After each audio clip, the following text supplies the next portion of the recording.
ನಮ್ಮ ಮೂಗೂರ್ ಮನೆಗೆ ಜಾತ್ರೆಗೆ ಬಂದಾಗ ಬಂದಿರೋದು ಯಾರು? ಸೌಮ್ಯ. ಏನಮ್ಮ ಮೇಕಪ್ ಎಲ್ಲ ಜಾಸ್ತಿ ಆಗ್ಬಿಟ್ಟೈತೆ?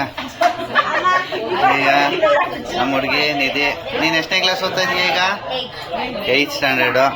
ಇವಳು ಫ್ಯೂಚರ್ ಡಾಕ್ಟ್ರು ಓದೋ ಹುಡುಗಿ. ಇವಳು ಡಿ ಸಿ. ಹಾಂ, ಹೈಫೈ. ಇಲ್ಲೆಲ್ಲ ಬಂದಿದ್ದಾರೆ, ನಮ್ಮ ಕಮಲಾ ಕೈಯಲ್ಲಿ ಕೂತಿದ್ದಾರೆ. ಕೃಪಾ ಮೇಡಮ್ ಅವ್ರು ಬಂದಿದ್ದಾರೆ. ಈಗ ಹುಡುಗಿಯಿಂದ ಆಂಟಿ ಆಗೋದ್ರು. ಇವರು ಬಂದಿದ್ದಾರೆ, ಗಣೇಶ್ ಅವರು. ಸೊ ಕುಶಾಲ್ ಅವರು. ಆ ಹೇರ್ ಸ್ಟೈಲ್ ನೋಡ್ಬಿಟ್ರೆ ನನಗೆ ಕನ್ಫ್ಯೂಸ್ ಆಗ್ಬಿಡ್ತದೆ. ದೃಷ್ಟಿ ತೆಗೆಸ್ಕೊಂಡ್ಬಿಡು. ಯಾಕೆ?